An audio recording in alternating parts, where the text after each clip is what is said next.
Hello everyone, welcome back to my YouTube channel.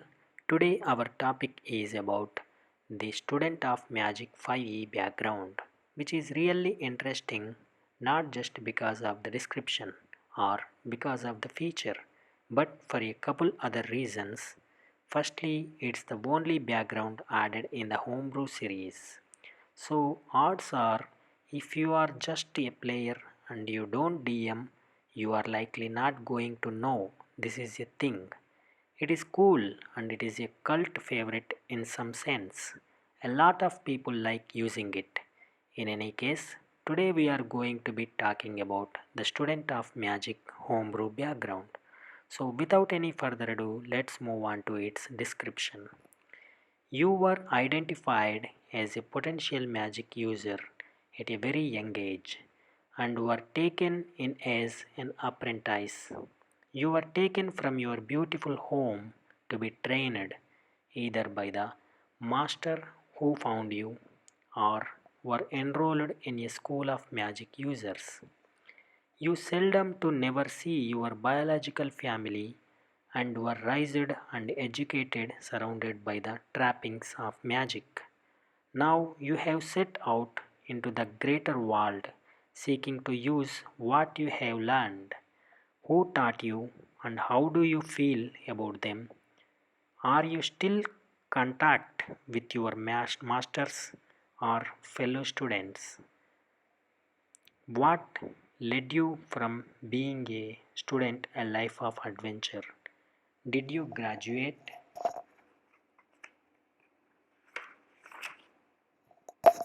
get expelled, or are you still a student and adventuring is just another assignment?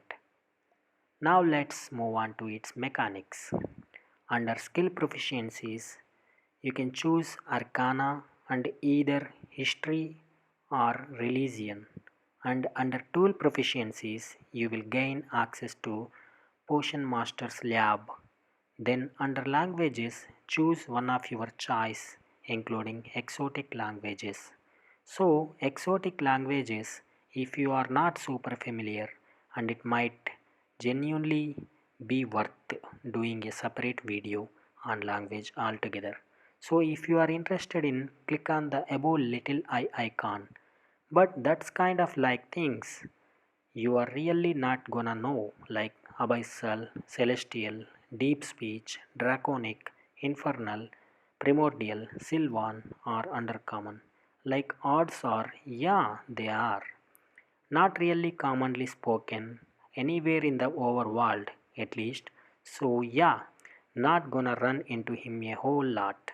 In any case, that aside, under equipment, you get a bottle of black ink, a quill, 3 rolls of black parchment, potion maker's lab, 1d4 books about arcana, a letter from your master, a set of apprentice robes, and a belt pouch containing 20 GP, which really makes this the poorest out of all of them, which is kind of interesting when you think about it. Now let's move on to its feature, which is one of the coolest surrounding features, which is the one of the coolest sounding features in the game as of yet. We are talking about the master's name, and it reads as follows. You were formally trained in magic, and the name of those that trained you can open doors. You can usually gain an audience with another magic user simply by dropping the name of your master or school. Furthermore, you can usually find a place to stay among scholars or magic users unless you show yourself to be a danger to them. You may also have access to resources from those who taught you, whether that is access to your school's libraries and facilities, or simply the ability to correspond with your master and ask him or her for advice.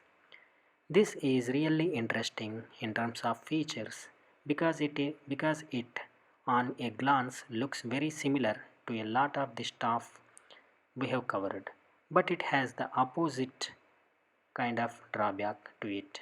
For example, if you look at most of the shelter related background features, you will notice that they specify that the individuals won't directly put themselves at risk, right? However, it's very interesting stuff. Now let's move on to some suggested characteristics here. For personality trait, I went with I have no patience for ridiculous superstitious about magic. Under ideal, I put I will upload standards of magic that were taught to me by my master under bond. I am utterly loyal to my master. Everything else comes second. And under flaw, if my master calls me, I will abandon what I am doing to go to home. I really like all of the options in the suggested characteristics area. I think a lot of them are really flavorful and a lot of them really do lend to some interesting photo hooks for this character. The overall story I was going for was you had a childhood friend who worshipped whatever god, and you met them along a battlefield by which they were seemingly possessed by said deity and were able to do great things. That being said, let me know what you think of the student of magic homebrew background down beneath in the comment section. Also make sure to check out our fall sorry also make sure to check out our full length written article on this background and check out the full tables of its suggested characteristics. In any case, be sure to mention any thoughts, questions, comments or concerns you have regarding it. That being said, I hope you all have a great day and as always happy adventuring.